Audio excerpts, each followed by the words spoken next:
I'm Old Head Ed. And I'm Mr. Belief. And we like to welcome y'all to Barcodes. Barcodes is a podcast where we delve into the lyrics of your favorite MCs, verse by verse. Each episode, we invite an artist onto the show, break down their own bars, and give the listeners a deeper understanding of the meaning and inspiration behind their music. From underground up-and-comers to established industry veterans. We cover it all. So join us as we explore the art of MCing and the stories behind the bars on Barcodes.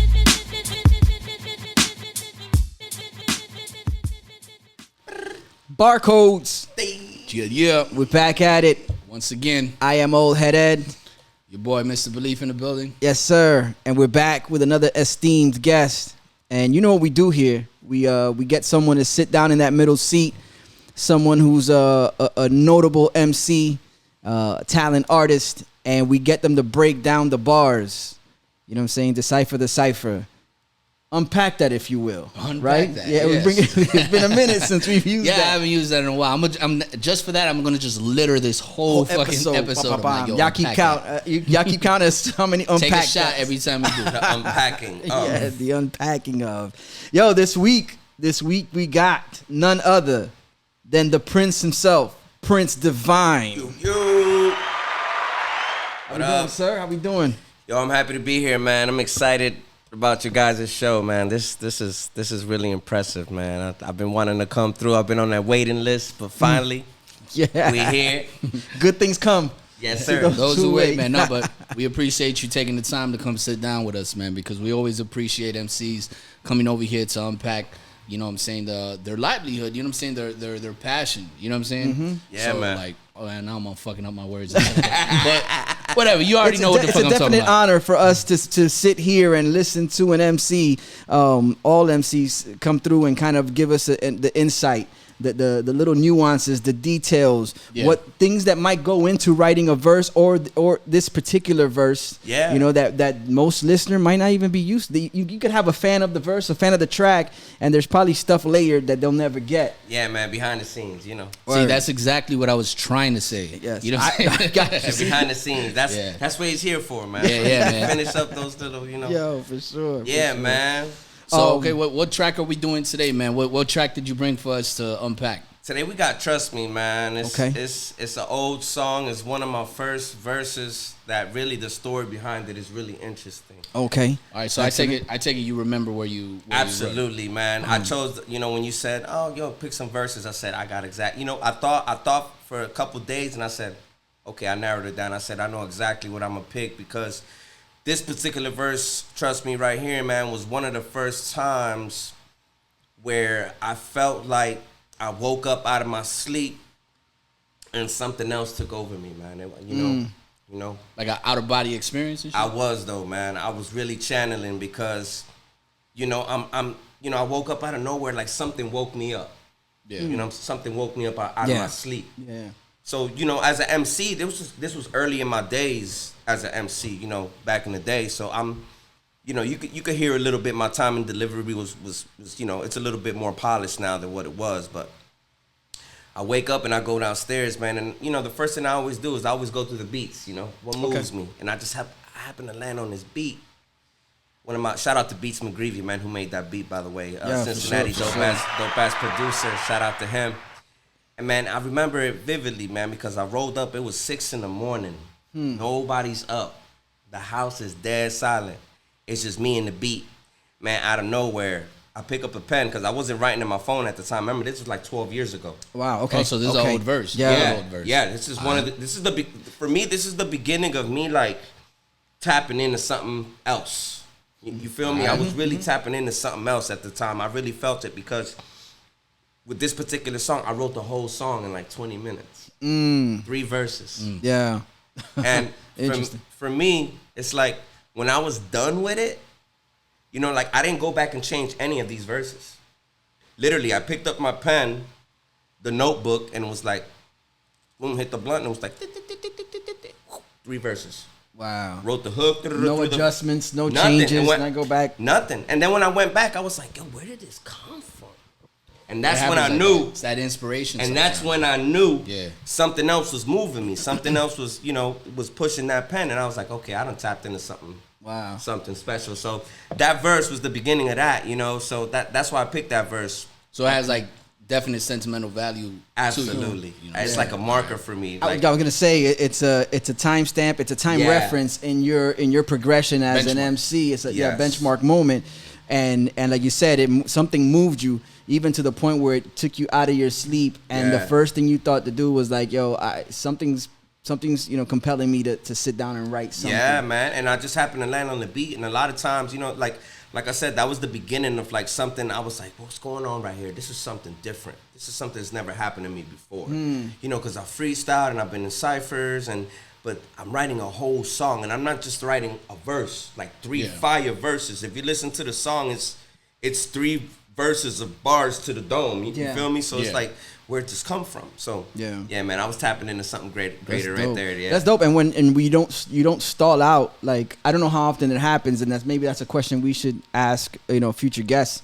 But I'm sure that there's moments where, you know, even the best writers stop for a second and walk away, maybe have to come back to it, Yeah. you know, after a certain time. Yeah. But, you know, it's a great thing that you capitalize on that feeling and that Yeah, movement, man. and it took you through 3 verses. Yo, once dope. you have that, I mean, it happens to me. You know what I'm saying? Where it's like you'll be writing a track or whatever, and you don't want to force a track or whatever. So No, it's like, yeah. oh, you know, I'll come back to this or whatever. Some people just don't care and they'll just push through it. Right. But you occasionally have that run. You know what I'm saying? You'll have that like, fuck, bro. Like Everything every clicks. beat, and it's just like you're just knocking them out. Yeah. Pop, pop, pop, No pop, pop, pop, pop, pop. hesitation. No hesitation, Yeah. and they're all coming out exactly the way you want it. Where you're Yeah, content man. with the way it Yeah. sounds. Dope. Absolutely, That's excellent. man. So this is verse 2 off of Trust Me. Yo, who did the cuts on this? Beats McGreevy, man. Oh, he the did. same Oh, guy, man. all official. Okay, dope. All Excellent. official, man. The same guy. Shout out Nice. to Beats McGreevy. Out of Cincinnati. Yeah, man. Okay. A lot of talented people in Cincinnati, man. Wow. Yeah. So that's where you were when you wrote this. Yes. Okay. I was in Cincinnati, Ohio. This was about 12 years ago. Like I said, it was early in the morning. It was about 6 a.m. I woke up out of bed. Something is saying, yo, go downstairs and turn on, you know, open the laptop and start going through the beats that I had. And I'm just letting on this beat. I'm like hearing it in my head, like, Wow. okay. Wow, Once I that's- picked up the pen, I didn't put it back down till the whole song was done. That's why I knew it was like, okay. Yeah. All right. Excellent. Yeah. Well, I can't wait. Now I can't wait to get into it. I'm sure. Yeah. I'm sure Yeah. the viewers are tuned in and at the edge of their seat, waiting to hear the second verse. Yeah, So man. you know the deal. The first 4 bars, and then we'll sit back and dissect them a little bit. Yeah, now this particular verse right here is how I wrote it. Is like these are the inspirations. So it starts off, I'm big, I'm Pac, I am hip, I am hop. You know, basically letting people know that I've been, for all these years, I've been studying all the great ones. I've been absorbing it. Gotcha. I've been in absorption mode. For me, like hip hop is a culture. That's why I always tell people, like, man, if you know the difference between rap and hip hop, then you have some knowledge, because hip hop is a culture. It's not just rapping. It's graffiti. It's b-boying. It's barcodes. It's, you know, it's writing. It's DJing. It's graphing. It's breakdancing. It's, you know, it's all those things. It's the way you walk, the way you talk, the music you listen to, the books you read. It's everything. So in this verse, I'm breaking it down like all the absorption that I've been going through, all the inspirations, and you could imagine it going into the other bars. You know, I'm the weed, I'm the block, the bling, the chain, the ring, and the watch. These are the things in my environment. You know what I'm saying? I'm seeing all these things. So in my head, I'm like, hip hop is all those things meshed together. So for me, in this verse, I'm picturing myself as like, I'm pulling from all these different experiences, you know, because I'm from New Jersey.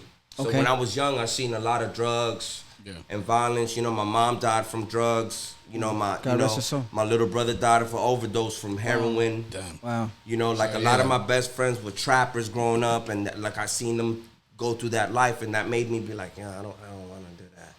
I don't ever want to be like, No, bro, I applaud that, bro. Yeah. I mean, we all applaud Yeah. that, So to be I- able to make that connection and know that that's not where you need to be. yeah, where you man. wanna Even be. even You with went the right when a lot of people go left. You know what I'm saying? even with the Those scenarios. gangs, man, you know, like I remember, you know, I was having this conversation last night with Shadi. Shadi was asking about me because, you know, we get into these situations where we don't know about our personal upbringing. He was like, you ever been in gangs? And I was like, yo, I could have been in the Nietas, I could have been in Latin Kings, like I could have been, you know, Gangster Disciples, but I just, for me, it was like, what am I gonna get from that? That's not me. You feel me? Like I don't see any future in that. And you know, God rest all those souls, bro. Growing up in New Jersey, all those kids are in prison or they're dead or, you know. Yeah, indeed. Yeah, but like bro. you said, all that plays a role into it's like everything else that us as humans go through.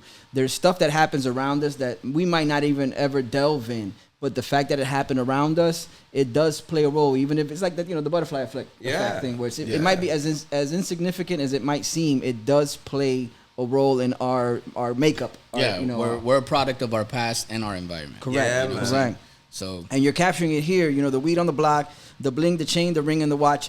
You know, that was something that was prevalent in hip hop through the ages. You know, absolutely. And till now, and yes, I'm saying it's come and gone, but it's always even now, man. there. For me, you know, I like the royalty. I'm attracted to royalty things. You know, I like to be a little sparkly and things like that. And not to a certain level, but for me, it's a royalty thing. Like, I think we're all kings and queens. You know, I even wrote a song called Kings and Queens where I feel like we should walk and talk with class and royalty. I always tell my kids, be classy, man. Don't be that kid that's always cussing in the little circle and you got a nasty, dirty mouth. Don't be that kid. Be the kid that speaks with some. It's easy some to knowledge do. and It's easy respect, to do that. You know what I'm saying? It's simple. It's simple to use a word that's just not something that defines character. So, you know, in this verse, I'm seeing that as I'm young. I'm seeing Rakim with the big fat chains. I'm seeing the gold teeth. I'm seeing, you know, Busta Rhymes with the big dragon rings that he be having. I'm saying, like, yo, I want to be like these guys, bro. These guys are amazing. Like, you know, some of the MCs that I was looking up to. I'm up front. The next line, after you said we're gonna be kings, and the statements you just made, the next line kind of makes it funny because like the MC painting a picture while he's grabbing his crotch. Which is it's just like it's kind of like an unwritten rule. Especially early hip hop. Of course. Spitting it like because of course. Like, you muscle know, memory is like you spitting some bars, you just have to reach down and you know, like that to me is one of the things like exudes confidence. Of especially when you're in the zone and you're an MC. For me, like, you know, it's just a natural thing to go down there and be like, you know what I'm saying? Like, this is me. You know sometimes you gotta flex, and in that particular part of the verse right there, I'm saying like, yo, I absorbed all these MCs, so be careful because I might be kind of dope. You feel me? Like, because of who I'm watching. And even though you're upholding yourself with a certain amount of class. That doesn't mean that you can't. You know what I'm saying? You can't do the other thing. Get a little rowdy if you have exactly, to. You know what I'm exactly. I'm ready to go at any time. Bam. All times. Word. Then you hit it after the crotch. We hit him with the you know, I'm the bass, you know, I'm bass top notch, you know, the roster with I'm treble top notch, the roster with locks. Now I'm going into it, making it, trying to picture it. Okay. So, you know, like kind of like what Nas did in Illmatic, you could almost smell Queens. So now I'm painting it. Now I'm trying to paint the picture for him. Okay, so I'm on the block. You know, the roster's there. He's selling me the weed. I'm grabbing my crotch. You know what I'm saying? I'm listening to Pac. You know, and at the same time, of course, making it rhyme. Yeah. You know, finding words. MCs are always going through words. You know, they're like, how do I make this rhyme and make it make sense? You know. Yeah. Right. I like the I am bass nonstop. You know, I could, speaking of like visual, you know, somebody visualizing, I am bass nonstop. You can hear that ever pulsing bass, that sound that carries, and then the treble, the opposite of that, the treble top notch, treble, you guys, it's all high frequency. The high frequency treble top notch, the roster with the locks, discipline, smoking pot, Yeah. All right, the disciplined smoking pot. I need a little bit of unpack there. Like, it's like, all right, how are you disciplined smoking? I mean, because I used to have a lot of roster friends, and they always used to speak about, like, when we used to have weed conversations, it'd be like, it takes discipline to, you know, to create the plant and nurture the plant and smoke the weed. So for me, I was making the relation with the roster, like, okay, so that's one of the things that they practice in their culture. All right. And so it's connected. It's connected to the upper line. All right. So it's going back to the roster, saying like, this is one of the things, like, for somebody like me, I've been, you know, smoking, you know, herb, the beautiful medicine for 20 plus years. It's something regular. But for my homeboy Ross, who lives in Georgia, it's like a sacred ritual. When they blaze up. Gotcha. They get in a circle and they make a little prayer, Rastafari, and it's like, so for me, I was making that relation, like, okay, that's it. So discipline, like more like similar to like a religious aspect. Okay, I see.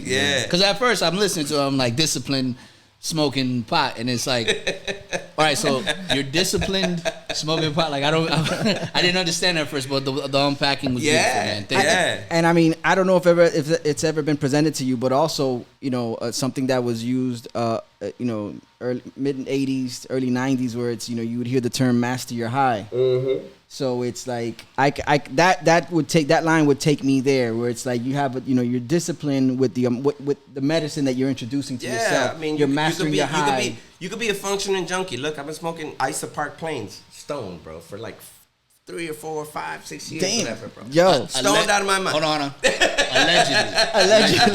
Allegedly. Not Allegiant Airlines. Allegedly Airlines. But yeah, bro, you know, it's certain things that comes with the awareness. That goes back to Wu-Tang, you know, knowing yourself, knowing that knowledge of self. You know what I'm saying? It ain't for everybody. Yeah. You feel me? I know cats that, you know, they're burnt out, and for me, it's something that is therapeutic and something I use as medicine. So, you know, so yeah, man.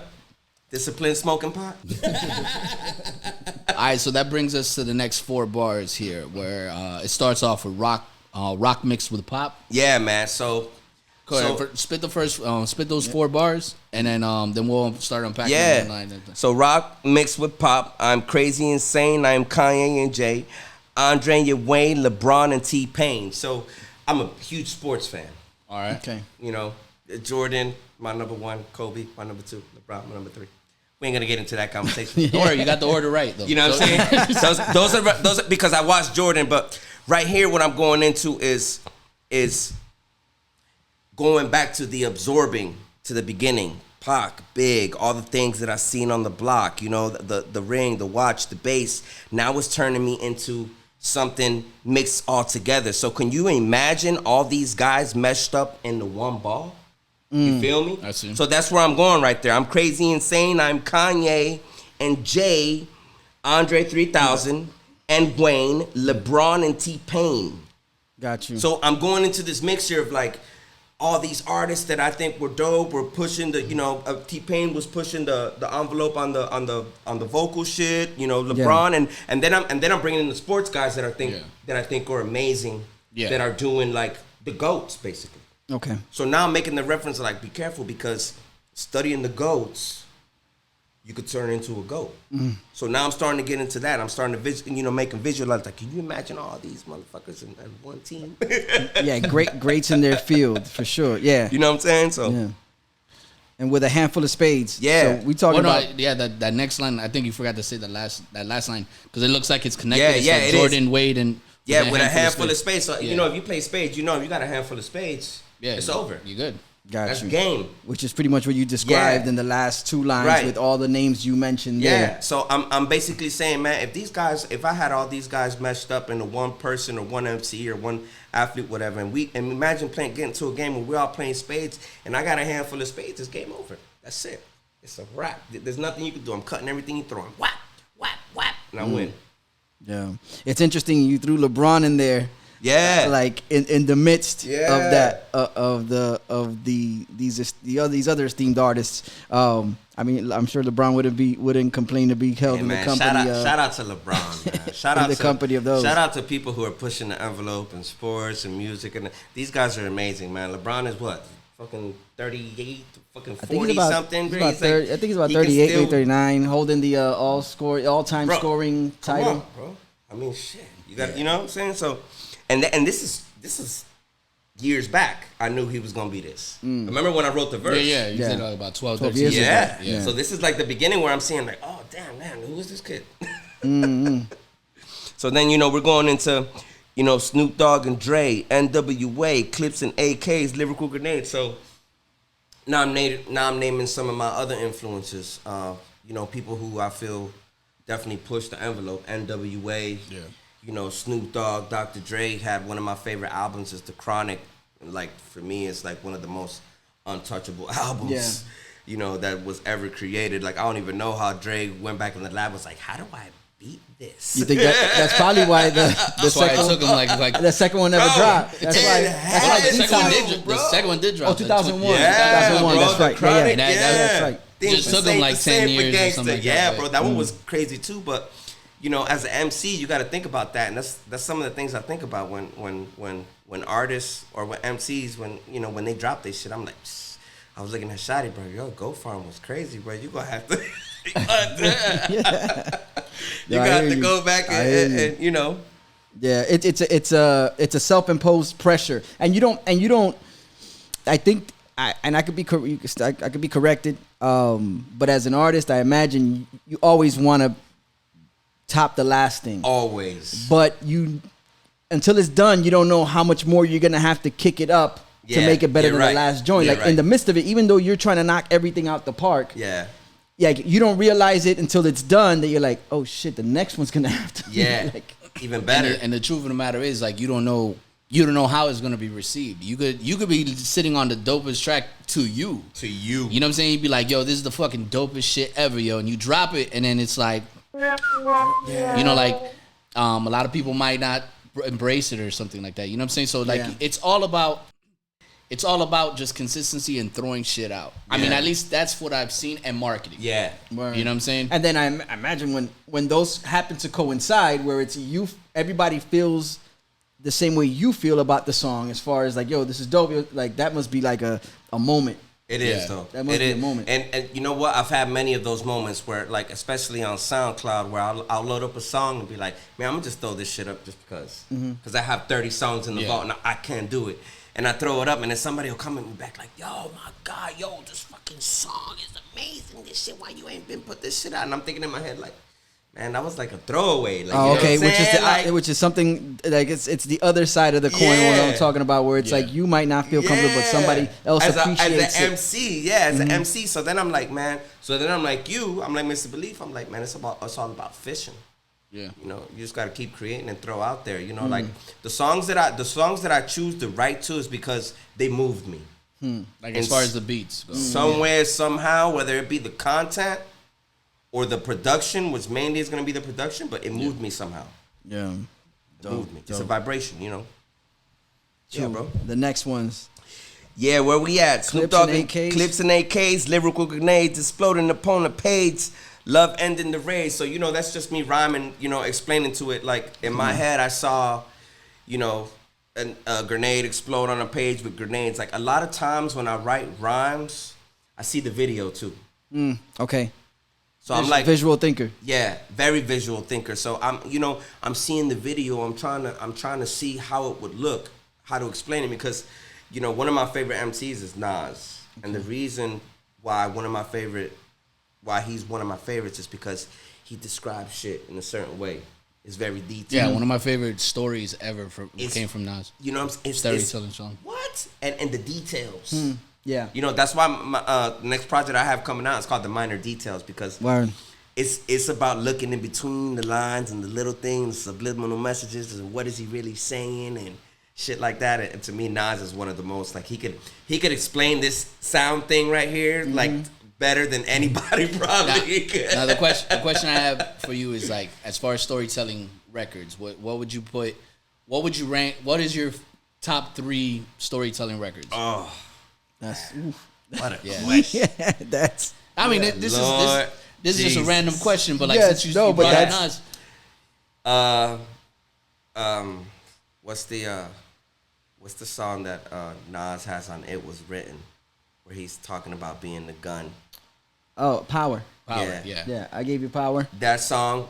You've observed enough that you feel like he set the tone when it comes to those, which capturing moments in a situation. So yeah, and then as storytelling, I have to go to Pac, and I have to go to Brenda's Got a Baby. Okay, right. Yeah, solid choice. When I heard Brenda's Got a Baby, I never understood how just her being pregnant alone was a story, was a whole book, bro. Yeah. Pac was crazy about that. I feel you. He literally, when I, you know, there was a moment where I closed my eyes and I said, let me try to envision what the fuck this motherfucker's really telling me. And I try to do that with a lot of artists. Man, when I closed my eyes, I saw this girl going through all this shit just because she got pregnant. Her family didn't want her. She tried to sell crack on the street. It didn't work. Prostitute found slain, bro. I seen her dead on the street in my mind. Bro, my eyes opened up. I was like, Pac was crazy. Yeah, Pac was crazy for that. And it, you know, it was just the way he delivered it. Yeah, like there were certain times. Pac was a beast. Yeah, there were certain times, like, you know, people would ask, was he lyrical? And I'd be like, it really wasn't that he was lyrical.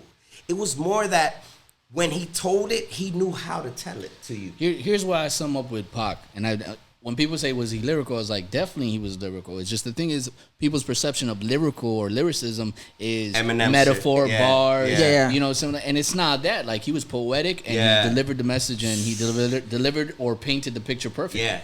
You know what I'm saying? Man. Everything doesn't have to be lyrical miracle shit. You know what I'm saying? I'm gonna give you a quick Hey. I like this. The exploding upon the page, love ending the rage. Yeah, I wanted to. So because the love ending the rage, Yeah. to me it could be perceived in two fashions. In like saying, once you put all these thoughts on paper, the love of that ends the rage. Like it like calms the savage beast. Like, you know how music soothes the savage beast. Yeah. And that's exactly what I was going for. You know, Okay. like that's where Love Warriors comes in, because for me, you know, Live to Inspire is one of the things I live, but Love Warriors is you know, a project that I have that has 18 tracks on it, just crazy. But for me, it always comes back to love, no matter what. 360, 180, 400, 1,000 degrees. You know, especially my love of hip hop. Got you. You know, that's really what it comes back to. Back down to. Yeah. Dope. Yeah, man. And then you got the end there when we pick up with My Flow is Infinite. Yeah, man. The flow's infinite, man. You know, infinite bars. As long as I'm alive and the breath is, for me, artist. You know, I had a couple features on an album, the Sorcerer's Art Supplies by Cy Martial Law. If y'all don't know Cy Martial Law, tap in. Dope. Yeah. Dope ass MC from Jersey, has Tracks with Carrots One, all that. He featured me on his album on 2 songs. Nice. And one of the songs, it's about picking up the paintbrush. As long as you can pick up that paintbrush, don't let somebody tell you, oh, you're too old, you know, to do this or to draw or to write or to graph or to break. You're never too old, bro. Yeah. You're never too old. If you could pick up a paintbrush, or you could spit into a mic, if you could spit, if you could write, if whatever it is you do, if you could still do it, you do it. And it's what makes that statement the most true of us being too old to do this or is the fact that we say it. That's it. Nothing. The only thing that'll stop you or solidify that is when you say it. If you don't say it and you don't kind of box yourself in under that, like I can't do this. Yeah. That's the true meaning of like it stopping you. But besides that, you can do it. Dope. Yeah, and the proof is in the pudding. You know, Nas just dropped 3 or 4 albums with Hit Boy. Yeah, he's pushing 50. He's pushing 50. Okay, 50. Still barring up. Barring up. Yeah. And that and all that was he found a formula, him and Hit Boy, and the formula works. Like when Dre found M, and when he had with Snoop, and when NWA had, there's certain formulas that work, man. You know what I'm saying? True. So go ahead and run down the rest of the bars, and then we'll get into. Man. So we end in the rage. My flow is infinite. Hip hop is my gimmick. You are deaf if you don't feel it. You are dead and have no spirit. I'm telling you the truth. When I'm up in the booth, I cut loose and I'm ready to shoot. Basically, going into, you know, like this is all genuine. This is all authentic. All right. You know, and for MC, and pay attention to this, MCs, when you're writing. I'm going to give you a gem right here. Prince Divine will give you a gem. Stay real to your lyrics. When you stay real to your lyrics and what you actually write down and manifest, if you stay real to it, people going to feel that. Because it's real. There's no lie in any of my verses, in any of my songs. If I said some shit, if I said my little brother died, he fucking died. If I said my mom passed away from AIDS at 14, she fucking passed away. If I said my dad was an alcoholic, he was a fucking alcoholic. Yeah. I'm not making any of this shit up. So then when you hear that shit, it connects with people. Say, damn, my dad was an alcoholic too. But look at Prince Divine. Yeah. He's doing his thing in Miami. He looks happy. Yeah. He's got a beautiful life. If he could do that shit, Despite all that, yeah. I could do that shit. I could start my business. I could start a podcast. I could, you know what I'm saying? Yeah. I could write a song. I could, you know, so it gives people hope, man. That, you know, it gives people hope. Yeah, man. Just like that. Trust me. Prince Divine. Yo, Prince Divine, let them know where they can find you, where they can tune in, where they can keep track. You mentioned the minor detail. Yeah, let them know man. about that. We got albums in the vault. The Real Prince Divine on all platforms. Love Warriors. We got Tribal. We got Minor Details coming out, man. I don't have a date for it yet, but it's in the vault, man. It's cooking. It's got a bunch of different cats on it. It's got Agony on it. It's got Rudy on it. It's got Ulysses on it. It's got some Weird Narrow. Yo, you brought people with you. Yeah, man. It's got some. It's like I said, man. When that one drops, man, trust me, we're gonna be doing some big things on that. So, yeah, man. All right. Y'all heard it here, man. Y'all stay tuned to The Real Prince Divine across all platforms. SoundCloud, definitely. And stay tuned to the new music coming out. You're already here. We're live on YouTube, but not live. We're on YouTube now. You enjoying us on YouTube? Go ahead and subscribe, comment, rate, share, like, all that good stuff. And we'll be back with another episode. Barcodes. Sir. GDC, I'm as good as it gets. Yeah, I'm big, I'm Pac, I'm hip, I'm hop. I'm the weed on the block, I'm the bling, the chain, the ring, and the watch. The MC painted a picture while he's grabbing on his crotch. I am bass, non-stop, I'm treble top notch. The roster with locks, discipline, smoking pop. Rocksmith with pop, I am crazy, insane. I am Kanye and Jay, Andre and Wade, LeBron and T-Pain, Jordan and Wade with a handful of spades. Snoop Dogg and Dre, MWA, clips and AKs, lyrical grenades exploding upon the page. Love end of the rage. My flow is infinite. Hip hop is my gimmick. You are deaf if you don't feel it. You are dead and have no spirit. I am telling you the truth. When I'm up in the booth, I cut loose and I'm ready to shoot. So let's go. Trust me, I'm as good as it gets.